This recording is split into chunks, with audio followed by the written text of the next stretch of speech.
Hayırlı kиш. Бар халык килеп җиткән Куян елын бәйрәм иткән арада, тормыш бәйрәмнән соң да дәвам итә бит әле. Яңа елда Рәсәйдә Мәгариф өлкәсе игътибар үзәгендә булачак. 2023 ел укытучылар һәм остазлар елы дип игълан ителде. Моңа өстәп Татарстанда киләсе ел милли мәдәниятләр, гырыф-гадәтләр елы дип игълан ителде. Бу уңайдан яңа елда бездән нинди үзгәрешләр, яңалыклар көтә? Елларга исем, юнәлеш бирү нәтиҗәле гамәлме? Студиябыз кунаклары белән шул хакта сөйләшербез.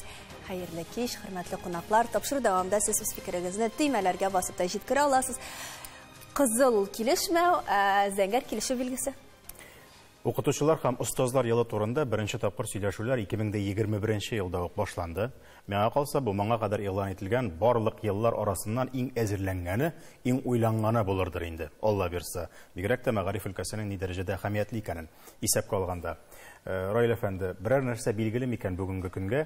Әле төгәл әйтүләре әлерәк кенә булса да, алайда. Нинди максатлар? Без инде иң беренче тапкыр Россия күләмендә укытучылар елын 2010 елны шулай зурлап уздырган идек. Менә инде 13 ел узгач, тагын шундый Россия күләмендә укытучылар елы итеп биргән ителде. Монда бер зур үзгәреш бар. Без хәзер вакытта аңладык, укытучының менә авторитетын күтәрү, ул ничектер укытучыга мөнәсәбәтне үзгәртүдән генә түгел, укытучы ул укучыга үрнәк булудан торудан килә дип менә аңлыйбыз.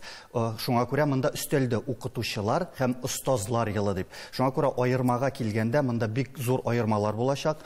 Бик күп Россия күләмендә әлбәттә инде теге конкурслар, грантлар, укытучыларга ярдәм формасында да аларның зарплаталарын, хезмәт хакларын күтәрү буенча да менә шушы юнәлештә бик зур эш алып барыла. Бу инде моңа әзерләнү дөрес әйтәсез, 2 елдан дөресен әйткән 2 елдан артык бара һәм әйтергә кирәк, менә шушы укытучыларга ярдәм генә түгел, балаларның әтиәниләрнең укытучыга мөнәсәбәтен үзгәртү өлкәсендә менә шушындый проектлар эшләнә хәзер вакытта. Ул проектлар безнең хөкүмәтебез кысаларында инде хупланды һәм киләсе елга, Алла бирсә, быел инде без менә шушы чараларны күрербез дип уйлыйм. Менә хезмәт хаклары дип әйттегез, хезмәт хакларында тукталыйк әле. Владимир Путин, президентыбыз, шулай хезмәт хакларын күтәрергә кирәк дип әйтте, түләү мәсьәләсенә игътибар бирергә кирәк дип әйтте. Хәзерге вакытта безнең укытучыларыбыз лаеклы хезмәт ала дип уйлыйсызмы? Энҗе ханым. Мин иңелек Раил әфәнденең җавабын дәвам итеп әйтәсем килә. Ел нинди генә шигырь астында узса да, безнең милли мәгариф һәм мәгариф өлкәсенә гомумән игътибарның бер кайчанда кимегәне юк һәм бу бик табигый. Чөнки һәркемнең иң кадерле ул йөрәк парәсе баласы һәм балалар бакчасыннан алып студент булып укып чыкканга кадәр аның янәшәсендә укытучылар, тәрбиячеләр һәм остазлар. Инде бу елның укытучылар һәм остазлар елы булуы бу инде аерым бер игътибардан бирек бу һөнәргә ихтирамны һәм аның аерым статусын күрсәтү дип уйлыйм мин. Бүгенге көндә инде сорауга җавап бирсәм, бүгенге көндә укытучыларның хезмәт хакы ул берничә өлештән формалаша. Аның беренче өлеше ул әлбәттә инде төп өлеш һәм ул төрле укытучыныкы төрлечә, чөнки анда аның нинди белеме булуы, аның стажы һәм башкалар керә, инде аннары стимуллаштыру өлешләре бар. Буларда инде процентлар белән ул елдан ел артып бара торган. Уртача хезмәт хак бармы, барыбер? Статистика буенча хәзергә уртача хезмәт хакы 43 мең дип санала. Әлбәттә бу һәркем алай ала дигән сүз түгел, ләкин аннан әгәр дә укытучы күп дәресләр алып һәм ул бөтен тырышлыгы белән яхшы нәтиҗәләргә ирешеп эшли икән, аның хезмәт хакы 43 меңнән күпкә күбрәк. Елга тагын өстәп әйтәсем килә, әле премия өлкәсе бар. Менә безнең президентыбызның Владимир Владимирович Путинның май указлары бар. Шу май указлары вакытында май аенда бирелә премия, аннары 5 октябрьдә укытучылар көнендә премия бирелә, һәм инде яңа елга премия бирелә. Аларның суммалары примерно менә шушы 3 премияның ул 20 мең, менә 60 мең елына шушындый премия алына. Ел буе саналганда күчеп менә шушы 43 мең килеп чыга инде аннары. Сез Раил сүзе алуыгыздан файдаланып, шуны белеп узасы килә, укытучылар һәм остазлар елы дип әйтәбез. Ул менә остазлар дигән өлеше аның берәр ничек мәгариф өлкәсендә кануннарда беркетелгән төшенчәме ул? Ни өчен остазлар дигән? Юк, кызганычка каршы менә шушы төшенчәне беркетү өчен һәм халыкка шуны җиткезү, әти-әниләргә, балаларга җиткезү өчен эшләнә менә шушы укытучылар һәм остазлар елы. Ул кем булырга тиеш ул менә? Остаз ул үрнәк булырга тиеш иң беренче чиратта. Укытучы гына түгел. Менә мәсәлән син китапны укыдың, шул белемне балаларга җиткездең түгел, ә син үрнәк булырга тиеш. Укытучы үрнәк ничек була ала? Менә төрле конкурсларда катнашып, җиңеп, ул балаларга үрнәк күрсәтә ала. Ул шулай ук менә шушы үзенең белемен, шушы бирәсе әйберен интеллектуаль формада, интерактив формада дөрес бирә белергә тиеш. Һәм әлбәттә инде аннары бала үсеп җиткәч, кеше булгач, яхшы эшкә урнашкач, үзенең остазын онытмасын өчен ясала менә бу әйбер. Бу югары категорияле укытучы дигән кебек, хәзер инде остаз дигән төшенчәдә керә дип беләбез инде без. 43 мең дигән сан яңгырады уртача хезмәт хакы дигән вакытта. Укытучы өчен әлбәттә бу әйбәт дип әйтергә мөмкин. Ләкин менә югары уку йортларына килик әле. Миңа калса җавапчылык күбрәк булган инде ничектер. Бер өлгергән шәхесләр белән эшли торган, белгечләрне әзерли торган өлкә сезнең педагог буларак бу өлкәгә, мәгариф өлкәсенә карашыгыз ничегрәк? Менә монда уртача хезмәт хакы дип әйттеләр инде, 43 мең дип әйтүчеләр дә булды, 60 мең дип әйтүчеләр дә булды. Нәкъ менә хезмәт хакына килсәк, менә без хәзер үзебезне тәмамлап, бүгенге көндә беренче генә тапкыр мәктәпкә баручы укыта башлаган укытучылар белән күбрәк сөйләшәбез. Чөнки менә июнь аенда диплом алып мәктәпләргә урнаштылар.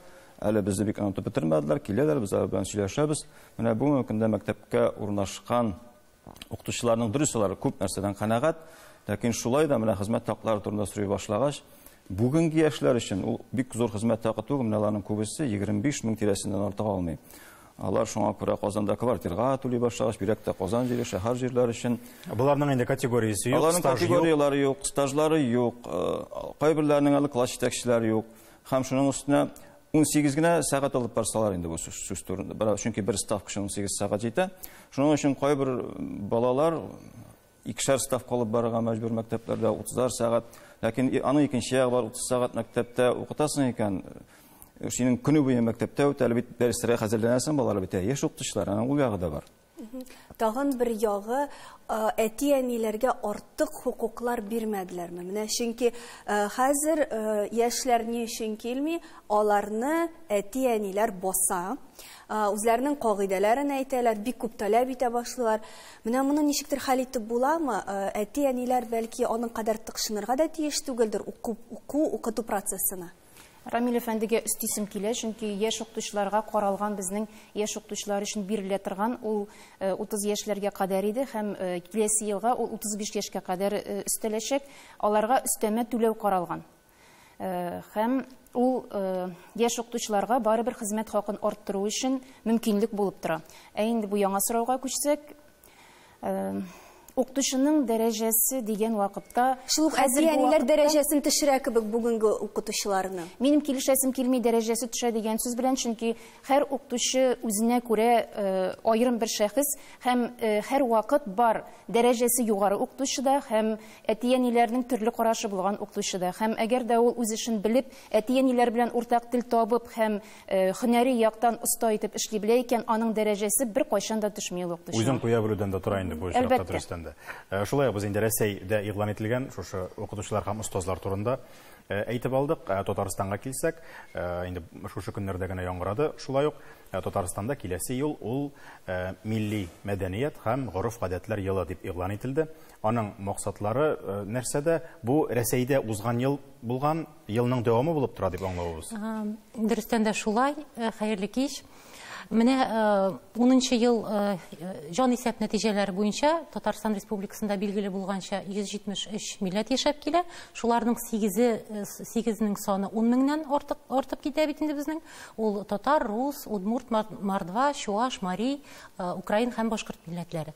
Һәм менә әлеге халкыбызның, әлеге милләтләребезнең рухи ниндидер нигезләрен, мәдәниятләрен, гореф-гадәтләрен өйрәнү максатыннан, өйрәнү, саклау, үстерү максатыннан президентыбызның әлеге указы кабул ителде. Һәм әлеге указ ул дөрестән дә ниндидер үткән елның да дәвамы булып тора. Гомумән алганда 2020 елда республикабызда безнең мәдәният, мәгариф менән ханым дөрес әйтеп китте, мәсьәләләрне артык менә зур иттереп дәүләт дәрәҗәсенә күтәрү ничектер планлаштырылды. Һәм 20-нче елда ул ТССРның 100 еллыгы, 21-нче елда халыклар бердәмлеге елы, туган телләр елы булды. 22-нче елда инде билгеле булганча ул 1100 еллыгы ислам кабул итүнең, һәм инде үткән ел ул безнең Россия Федерациясендә мәдәни мирас елы. Һәм Мәдәният министрлыгы тарафыннан бу елда бик күп чаралар каралган, һәм инде бүгенге көндә әйтсәк 100 министрлык, ведомстволар, оешмалардан 500-дән артык тәкъдимнәр килә. Һәм шушы тәкъдимнәр бер республика планына оешып гамәлгә ашырылачак. Әлегә ул план формалашмаган дип әйтәбез. Формалашмаган, шул чаралардан әйтеп үтәсем килә. Безнең республика өчен традицион булган менә шул каравон, сабантуй, фин-угор бәйрәмнәре, уяв, симык, гронбетон, валдашиняс белән бер рәттән ниндидер менә Рәмзия ханым китерәле, ул материаль булмаган шундый мәдәни мирас, югалып бара торган гореф-гадәтләргә багышланган ниндидер иҗади проектлар да булачак. Милли мәдәниятләр һәм гореф-гадәтләр елы турында сөйләшүебезне без рекламадан соң дәвам итәрбез. Бездән аерылмагыз.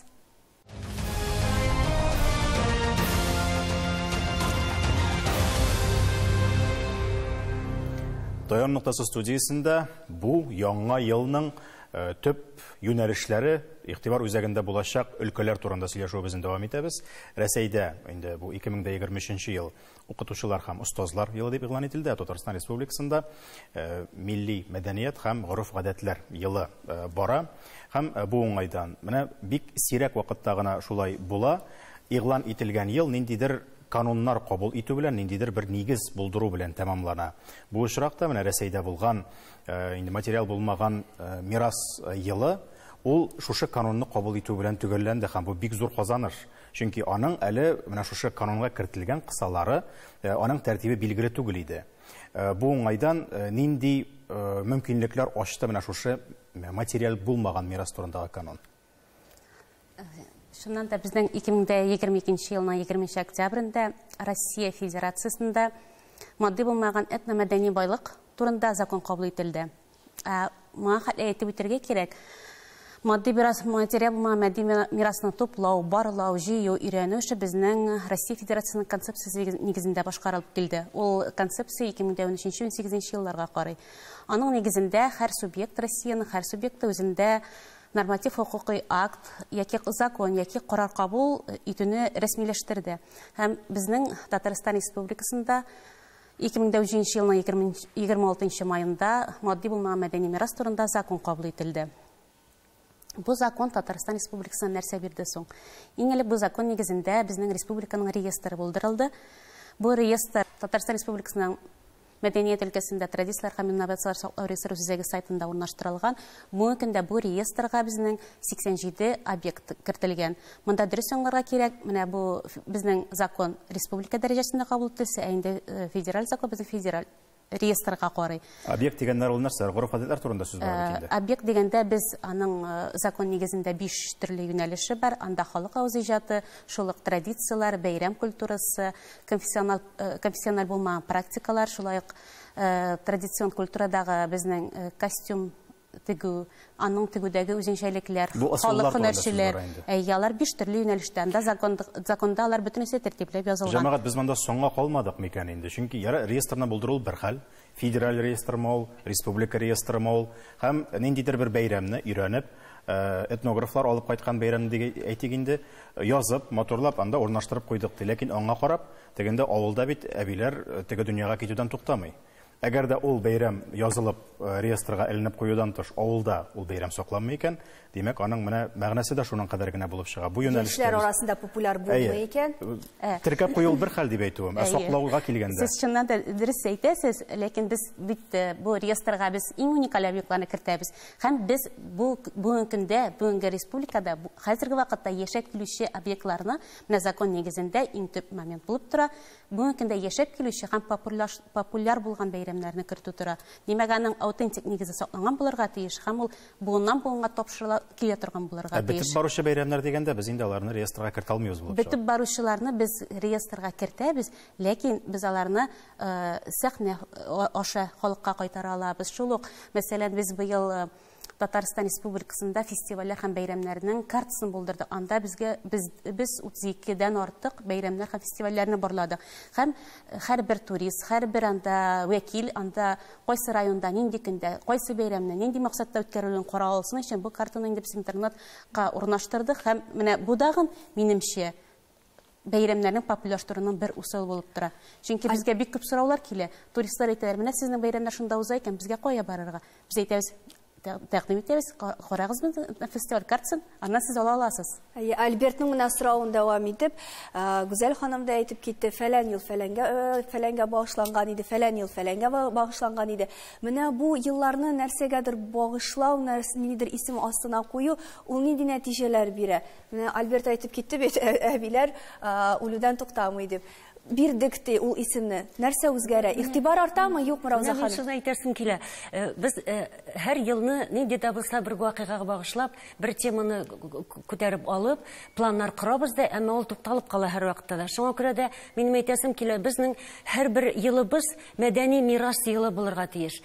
Аңа керә тарихта керә, аңа керә безнең бөтен гореф-гадәтләребез дә керә, безнең үзаңабыз керә, гомумән безнең яшәешебез керә. Шуңа күрә дә менә бу закон кабул ителү безгә бу беренче старт кына дип әйтер идем мин. Шуңа күрә дә милли республикалар өчен, бигрәк тә күп милләтле республикалар өчен бу законның әһәмияте бик зур. Беренчедән, глобальлашу чоры бара. Без сезнең белән Утмурт авылларында булабыз, Татар авылларында булабыз, Катнаш авылларда булабыз. Без хәзер бөтенебез бер төрле киенәбез. Йортларыбыз бер төрле җырлыйбыз, бер төрле биебез. Шуңа күрә дә безнең һәрбер милләтнең үзенә генә хас булган гореф-гадәтләрен, аларның җырларын, аларның биюләрен, аларның яшәешенең гомумән йорт көнкүрешен, костюмнарын һәммәсендә барлау һәм аларның үзенчәлекләрен ачык итеп күрсәтү бик мөһим. Шуңа күрә дә менә миңа калса, менә устазлар һәм укытучылар елы, мин укытучыларның колагына әйтәсем килә, мәгариф системасында эшләгән һәрбер хезмәткәргә әйтәсем килә. Менә булар бик мөһим. Безнең һәммәбез өчен дә кирәкле әйберләр. Безнең һәрбер елыбыз мирас елы булырга тиеш. Безнең өчен бу өлкәдә эшләгән. Шәхсән минем үзем өчен фән өлкәсендә эшләгән өчен минем һәрбер көнем дә шул, һәр көн минем мирас елы. Әйтәсем килә, без бик күп чаралар үткәрәбез. Массалы күләм чаралары һәммәсе дә кирәк. Фестивале дә, конкурсларда, грантлар, безнең һөнәрчеләрне, кәсепчеләрне шулай ук ярдәм күрсәтү, премиялар бирү һәммәсе дә кирәк. Әмма без менә соңгы вакытта ул Россия күләмендә шундый масса күләм дип әйтергә була, зур вакыйгаларга без мавыгып китеп, гомумән без инде аны әйтәбез развлечение, күңел ачуга кайтарып калдырабыз күп әйберне. Театрдагы кебек 4нче стена саклана. Безнең күпчелек, күп халкыбыз, үзебезнең инде олысы, кечесе һәммәсе, моны яшьләр үсеп күрәләр билгеле, һәммәсе дә тамашачы булна булып кала, бу анда актив катнаша алмый. Шуңа күрә дә моның өстенлек алу бик бурычы мине, бик бурычы. Безгә бүгенге көндә көн күрешкә кертү кирәк. Ул безнең мәдәни кодыбыз, мирасыбыз. Шуңа күрә дә аны яшәешенә, аның күңеленә керсен өчен безгә һәр көнне балалар бакчасында, мәктәптә, башлангыч класста, зур сыйныфларда, студент һәрбер менә башкычта без аны излекле рәвештә алып барырга тиеш бу эшне һәр көнне эшләргә тиеш. Фикер аңлашыла һәм аның белән килешми дә мөмкин түгел. Әгәр дә без гореф-гадәтләр һәм мәдәни мирас турында әйтәбез икән, әгәр дә алар сәхнә әсәренә әйләнеп калган икән, аны инде бик мирас дип әйтеп тә бетереп булмый, чөнки ул халыкка күчми, ул аны менә шул тамашачылар карап кына утыра. Ихтияҗ тудыру өчен бала үзе кулы белән эшләп карарга тиеш. Карап кына утырмый, үз кулы белән. Бигрәк тә балаларга без укытучыларга күчәбез. Рамил әфәнде, әлеге дә баягы мәгариф өлкәсенә инде бөтен күсәкнең улы башы кем әйтмешли, тел дигән вакытта да, телне саклау, татар телен саклау дигән вакытта да мәгариф өлкәсенә борылабыз да карыйбыз. Инде методикалары кирәк, сәгатьләрне дөресрәк итеп бүләргә кирәк. Инде яңа уку елыннан сәгатьләр дә кыскарды. Менә хәзер инде мәдәни мирасны саклауны да мәгариф өлкәсенә өстәп куябыз. Мөмкин әйбер мәзерләп буламы андый белгечләрне? Беләсез, менә безнең югары мәктәп милли мәгариф һәм мәдәният югары мәктәбе дип атала, Габдулла Тукай исемендәге. Безнең көндәлек эш, бөтен безнең хезмәтебез кадрлар әзерләү, шушы юнәлештә кадрлар әзерләүгә корылган. Һәм киләчәктә алар менә туган телне, безнең тарихны, мәдәниятебезне, традицияларыбызны барсын да саклый торган кадрлар әзерләп чыгарабыз. Бу теге яки бу ел уңаеннан гына да бармый. Һәм менә бүген әйтеп киттеләр, реестр төзелә дип, теге яки бу бәйрәмнәр турында. Менә безнең халык педагогикасы курсында булсынмы, студентларның эшчәнлегендә булсынмы, тулай торакта үзебезнең югары мәктәптә, факультетта дип әйтгәндә әйтсәк, менә бу бәйрәмнәрнең күбесе бүгенге көндә дә үткәрелеп килә. Студентлар аны үзләре үткәрәләр. Казымәсе, Сөмбелә, Көскене, Нәүрүз бәйрәмнәре. Шуңа күрә алар кәгазьдә генә калган әйберләр түгел. Безнең студентлар алар белән турыдан-туры шөгыльләнә. Алар гына түгел, безнең югары мәктәптә бүгенге көндә милли театрыбыз да бар. Бию коллективыбыз да бар. Шуңа күрә менә бу милли минем өчен менә бу миллилекне саклау кешеләрнең сөйләшкәндә ятрак та тоела. Алар бит барысы да бар кебек. Бәлки алар башка җирдә бию алай түгел, ләкин безнең Казан федераль университетында нәкъ менә безнең институтта ул бөтен өстә гөрләп бара бүгенге көндә, Аллага шөкер. Ә менә мәктәпләребездә, мәктәп эчендә гырыф-гадәтләргә урын бармы? Шул ук мәсәлән татар мәктәпләрендә әлбәттә да Сабан туйлары да үтә, башкасы да үтә, Нәүрүз дә үтә. Ә урыс мәктәпләрендә Сабан туйларыбызга, Нәүрүзгә урын бармы? Мин менә коллегаларны тыңлап торам һәм укытучылар һәм остазлар елы белән милли мәдәниятләр елы бер-берсеннән аерылмый кебек, алар шул кадәр нык бәйләнгән, алар бер үк шигырь астында үтә ала торган еллар. Бер максатка хезмәт итә торган. Һәм монда без бер проблемага, икесе турында да сөйләшкәндә, без бер проблемага турыдан-туры бәйләнмәсәк тә күтәрелә торган ул безнең авыллар проблемасы. Безнең авылларда милли мәдәният һәм тел ул безнең һәрвакыт авылларда иң чиста халәтендә сакланган. Бүгенге көндә безгә авылларны саклауны да игътибар үзәгенә алырга кирәк. Мәктәпләргә килгәндә, әлбәттә татар мәктәпләрендә сез әйткәнчә бик көчле бара, һәм шулай ук рус телендә белем бирүче мәктәпләрдә дә безнең милли мәгариф буенча җаваплы директор урынбасарлары бар. Шул ук вакытта һәр мәктәптә диярлек татарча театр бар, театрлар эшли, һәм 3 ел инде татар телен саклау, татар телен һәм Татарстанда яшәүче халыкларның телләрен саклау комиссиясы ярдәме белән 100 мәктәп һәм 100 балалар бакчасына 500 мең сум күләмендә грант бирелә. Алар анда конкурслар, проектлар белән катнашалар һәм ул проектлар нәкъ менә шушы милли мәдәниятны саклауга юнәлтелгән проектлар. Алардан соң нәтиҗә ясарга барганда, күргәндә, чыннан да шул кадәр нәтиҗәле уза менә бу проектлар, яңа музейлар ачалар. Милли киемнәр белән яңа театрлар ачып җибәрәләр. Шул ук вакытта радио, телевидение, мәктәп телевидениелары эшли башлый. Чыннан да бу Сезгә дә әйтәсем килә, шуннан да укытучылар сезнең белән бергә һәрвакыт. Укытучылар өчен дә борчылам, чөнки алар бит балалар репродукцияларга менә цифрлар елы дибез әйбәт, без инде мактабыз Татарстан бик өлкәдә алга китте дибез инде. Әмма бу өлкәдә миңа калса зур проблема бар. Чөнки балалар безнең менә соңгы елларда мин музейларга йөргәннәремдә карыйм, алар бит картинаны да карамыйлар, булган әйберне дә карарга өйрәнмәделәр. Чөнки аларга күрсәтү булмады. Озак итеп карап утыру юк. Менә шул цифрлар белән без аларга аның фактурасын, аның технологиясын, аның техникасын, аның эшләнешен, шуңа күрә дә алар безнең каюлы көннең алар мозаика белән бутыйлар. Аларның аның асылын аңламыйлар да. Ни өчен без горурланабыз үзебезнең шушы каюлы көн белән? Ни өчен ул каю дип атала, ул тәрҗемә ителмәгәнен дә аңламыйлар алар. Чөнки бүгенге көндә безнең телдән төшеп калган икән хаситәләр, балдаклар, аны кимәгә шалараны билгеле телдән төшеп кала инде. Менә киемнең асылын күрсәтү, аларның асылын күрсәтер өчен безгә бит музейлар кирәк. Безнең милли музеебыз бармы? Безнең Татарстан халыкларының мәдәниятен күрсәтә торган зур музеебыз бармы? Менә алар бит юк. Балалар бит үрнәкне күрергә тиеш. Түгел безнең масса күләм булган поделка дип атала инде ул безнең әйбәт. Безнең һәрбер җирдә шул поделка. Урамга барасың, поделка, сувенирның лавкасында, шулай ук салонда поделканы күрәсең. Хәзер безнең зәвыкны үстерү бик мөһим. Зәвыкны үстерү өчен безгә кирәк үзебезнең музейлардагы сакланган фондларда булган хәзинәбезне матур итеп күрсәтү бик зарур. Шуңа күрә дә киләчәккә Сезнең хуплыйм дөрестән дә ул фондлар белән эшләү бик зур проблема бүгенге көндә. Аларның әле сакланышы да сораулар тудыра кайсы вакытта, ләкин бу инде бөтенләй башка тапшыру темасы булыр дип уйлап торам. Сез дөрестән дә бик кызыклы өлкәгә кереп киттегез. Инде бүгенге әңгәмәбезне йомгаклап, шуны әйтәсе килә. Бик зур рәхмәт сезгә грантлар турында искә төшергәнегез өчен.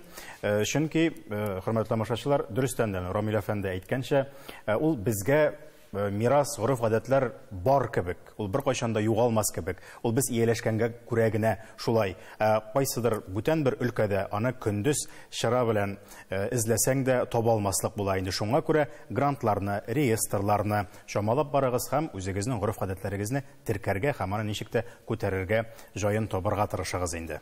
Грантлары да, бәйрәм чаралары да булыр, проектлар гамәлгә ашар. Иң мөһиме, илдә тынычлык булсын.